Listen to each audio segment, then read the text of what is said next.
What's up, everybody? Welcome back. Chasing Full Arts here with Chapter 2, Origin Story. It was the winter of 1998, and I only had one Game Boy game for my Game Boy. It was this bootleg 12-in-1 cartridge that had a bunch of random games, but out of those 12 games, I think I only played 2 of them. One of them was this Chinese Doraemon game, and the other one was Super Mario Brothers. Now, I wanted a real game, so I asked my parents for Christmas to get me Pokemon Red, which they did get me, which was awesome of them. Now, in that game, I didn't know that we could get Pikachu for the starting 3, and out of the starting 3, I ended up choosing Bulbasaur. And this was mainly just because he was the first Pokemon in the Pokedex, and I guess green was one of my more liked colors at the time. I also thought it was interesting that Pokemon came in red and blue and there was no green, so I guess just kind of wanted to be the rebel color that wasn't available, so Bulbasaur it is. Now, back then, I did play playing cards. I played Magic. I had a lot of awesome, cool stuff. I remember battling out with Shiva Dragons, Vesuvian Doppelgangers, Royal Assassins, Nightmares, Sarah Angel, Force of Nature, and Timberwolves were cards that I used a lot. So playing cards was not a new thing to me. So when Pokemon came out, I definitely had to get my hands on some. So I remember very vividly the first booster pack that I got. It was a Venusaur booster pack, kind of a throwback to the Bulbasaur that I got in the video game, first edition. And I do believe in beginner's luck because inside this booster pack was my first holo. The first holo I ever got was, believe it or not, a first edition Charizard. It was definitely an awesome pull. At the time, I didn't know Charizard was the main chase. I was just ecstatic to have my first set of cards. So, put it in my binder of stuff and saved up my money, kept on buying more packs, kept on ripping more packs, and I did manage to fully master a base set as a kid, which I proudly displayed in this white binder of mine with all my other cards. I had my Magic cards in there, I had some Star Wars cards in there, I had some Dragon Ball Z cards in there as well, some Japanese and Chinese stuff back in the day. My Topps cards were in there too. All my promos, I had the E3 Red Cheeks Pikachu, the movie promos, etc. I had all sorts of good stuff. So, Wizards of the Coast back then had lots of locations in nearby malls, and you can go there after school and battle people out playing the game Pokemon. There was a Pokemon League, and this is my badge book that I had. So, don't remember paying $5 for this thing, but there is a price tag on the back, $5, and yep, I was a certified coach. So yeah, this is the badge book. Each week you can go there and play cards. You get these points, and once you get 500 points, you get a badge. So I did receive my first badge. I did not finish the second one, and I'll share why in just a moment. But yeah, this is the original Pokemon League badge book that I had. So, as you can see, this has just been kind of filled in because I did get my first badge, but I never finished the second badge. So what had happened was I was battling somebody, and I had won the match, and I was gathering up my stuff, and I realized my backpack felt a little lighter than it should be. And I opened my backpack and realized that my binder was missing.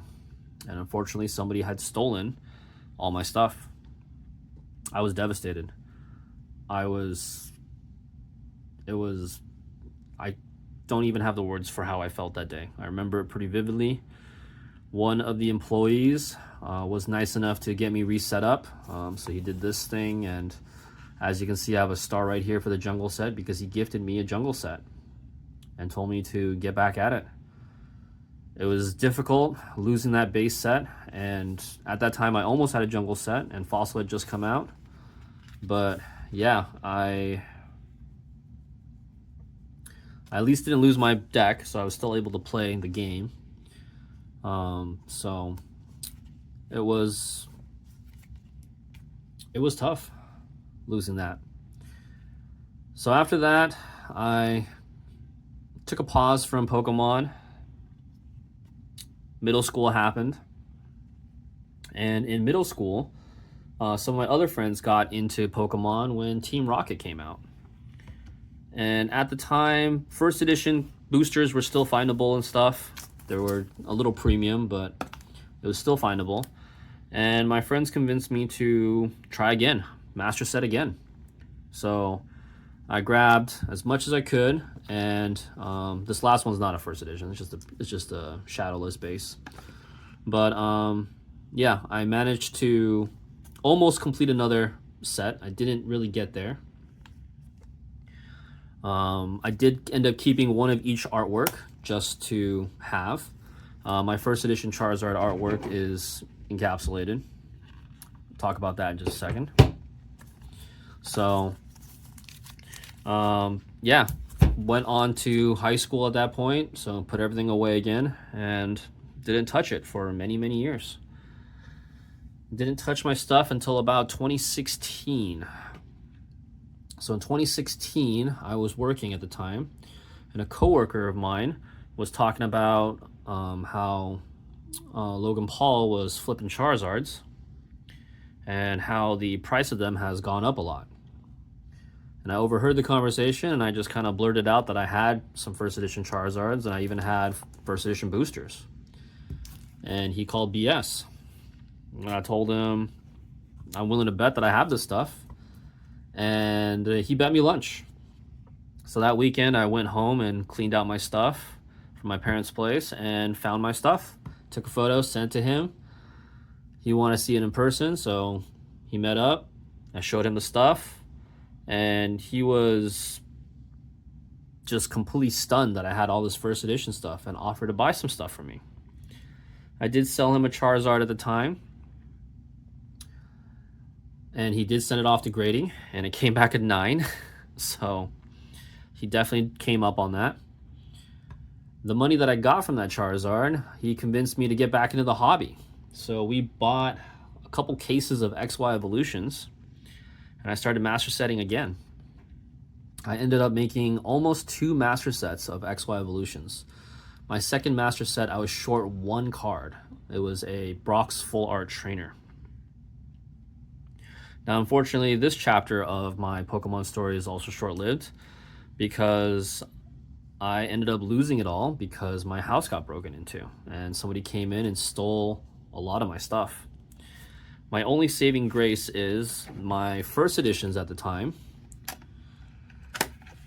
My Starter 3 first edition. My other Charizards, one that's not pictured here because I used it already. And my Charizard booster pack was all at PSA for grading. So I followed suit with what he was doing and graded all my cards, even if they weren't mint condition, just because it was nice to have them encapsulated and protected. I didn't send out these 2 boosters because I wanted to see what it would look like. There was different kinds of photos online, and this is how this one came back, so I definitely don't like the folded look. I did reach out to PSA recently to ask if they could reholder this into the newer version where it's not folded, and they said they could. However, because it's been folded, they can't guarantee I keep the same gem rating, which I think is stupid because they're the ones that folded this, not me. I feel like I should be able to keep my rating and get it reholdered to look nicer. So because of that, this is just going to stay as it is. These 2 are protected in these 2 cases, so I will probably just leave them as is. So at least not everything was lost, but once again, it was another really big blow. So I was once again done with Pokemon. It wasn't again until recently that my niece gave me a 151 Japanese booster pack to rip open. And a lot of memories just came flooding back, which is how I got back into Pokemon again. If you want to know how this story continues, please watch chapter 1, where I go over my journey. But yeah, if you've watched all the way to this point, I really appreciate it. Thank you for watching. Please like and subscribe, and join me for the next episode.